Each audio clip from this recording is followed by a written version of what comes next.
Wednesday, August 7. Tongue-tied. Read Mark chapter 7, verses 31 to 37.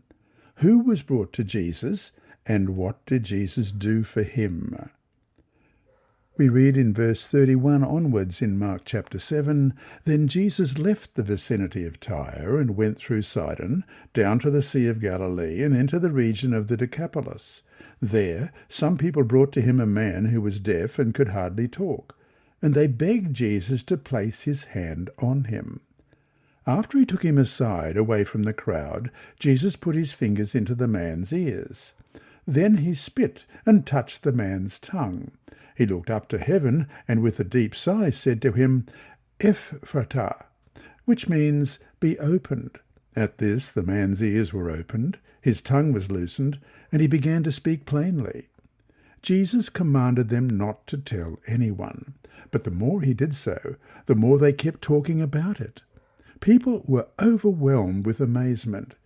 He has done everything well, they said. He even makes the deaf hear and the mute speak. Jesus did not take the shortest distance to return to Galilee from the region of Tyre and Sidon. It seems Jesus went north from the area of Tyre, up through the region of Sidon, then inland and down through the area northeast of the Sea of Galilee, finally arriving near the sea itself. It was a circuitous route, likely with additional time for him to teach his disciples. The text does not indicate exactly who brought the man to Jesus, but his problem was plain enough.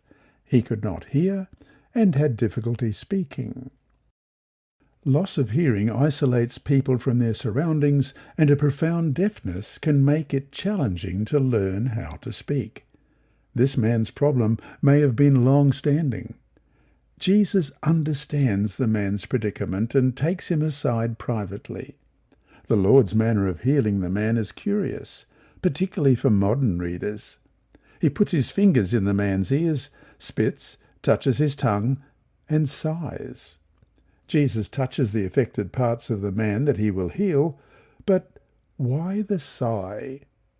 He sighed, we read in The Desire of Ages, page 404, at thought of the ears that would not be open to the truth, the tongues that refused to acknowledge the Redeemer. End of quote. Jesus miraculously restored the man's hearing and enabled him to speak clearly. His sigh illustrates the limits that God has placed upon himself in regards to the free choice of humanity. He will not force the will. All humans are free to choose whom they will have lead their life, the Prince of Peace or the Prince of Darkness. Jesus could open deaf ears, but would not force unbelieving hearts to acknowledge his messiahship. The brief story also illustrates what God can do for those who willingly turn to him.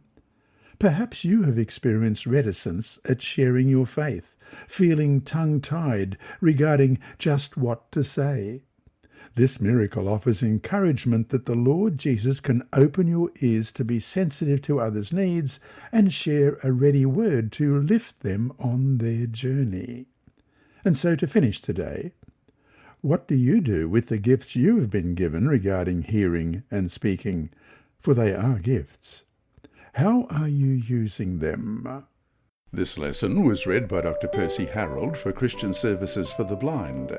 Sponsored by the Sabbath School Department and distributed through Hope Channel Australia, this podcast is also redistributed by Hope Channel Germany, Christian Record Services for the Blind. It is also available on SoundCloud and through multiple podcast distributors, including Apple iTunes. And you can listen and watch at the same time on YouTube.